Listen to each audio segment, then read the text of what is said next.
அது ஒரு மழைக்காலம். கல்லூரியிலிருந்து களைப்போடு வந்த கார்த்திக் அந்த இரவு நெடுநேரம் தூங்கினான். மழையின் சத்தம் அதிகமான பொழுது அவன் தூங்கி விழித்தான்.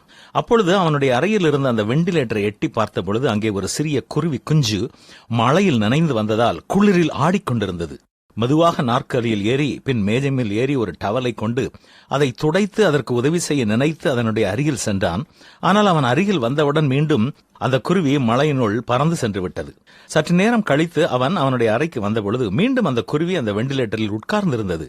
பெரிய துணி என்று அது பயந்து போய்விட்டதோ என்று சொல்லி தன்னுடைய கைக்குட்டை ஒன்றை எடுத்து அதை மூடிவிட அதன் அருகிலே சென்றான். அப்பொழுதும் அது வெளியே போய்விட்டது.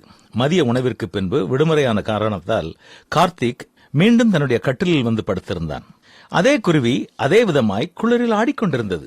தான் அருகில் சென்று உதவி செய்ய விருப்பப்பட்டாலும் தன்னை புரிந்து கொள்ளாமல் அது ஓடிவிடுகிறதே என்று அவன் கவலைப்பட்டுக் கொண்டிருந்த பொழுது மற்றும் ஒரு பெரிய குருவி உள்ளே வந்தது. இப்போது அது பறந்து போய்விடவில்லை. மீண்டும் சற்று அருகில் வருகிறது. இப்போதும் அந்த குருவி பறந்து போய்விடவில்லை. மீண்டும் அந்த பெரிய குருவி சிறிய குருவியோடு சேர்ந்து அலகை ஒன்றோடொன்று தொட்டுக் கொண்டது. சிறிது நேரத்தில் அந்த சின்ன குருவியினுடைய குளிர் நீங்கி பெரிய குருவியோடு ஒட்டி உரசிக்கொண்டு மகிழ்ச்சியோடு காணப்பட்டது. ஆம் நண்பர்களே, தேவாதி தேவன் மிகவும் பெரியவர், சர்வ வல்லமை உள்ளவர், மகத்துவம் உள்ளவர், மகிமை நிறைந்தவர். பாவம் என்னும் மழையில் நனைந்து வேதனையில் ஆடிக்கொண்டிருக்கும் மனிதனுக்கு ஆறுதல் கொடுக்க வேண்டும் என்றாலும் அவர் கடவுளாக வெளிப்பட்டால் மனிதன் புரிந்து கொள்ள முடியாது என்பதற்காக தேவாதி தேவன் இயேசு கிறிஸ்துவை இந்த உலகத்திற்கு மனித உருவில் அனுப்பி கொடுத்தார். அந்த இயேசு கிறிஸ்துவின் பிறப்பை நினைவு கூர்ந்து இன்று உலகம் எங்கும் பண்டிகை கொண்டாடப்படுகிறது. இயேசு கிறிஸ்து மனிதனாக வந்ததனுடைய நோக்கம் என்ன?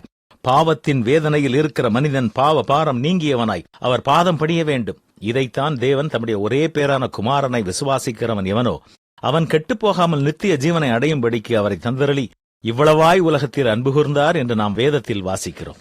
நீங்கள் செய்ய வேண்டிய ஒரே ஒரு காரியம், இயேசு எனக்காகவும் உலகத்திலே வந்தார், என் பாவத்திற்காகவும் மரித்தார் என்பதை விசுவாசிக்கும் பொழுது உங்கள் பண்டிகை சந்தோஷம் இரட்டிப்பாக மாறும் என்பதில் சந்தேகமில்லை.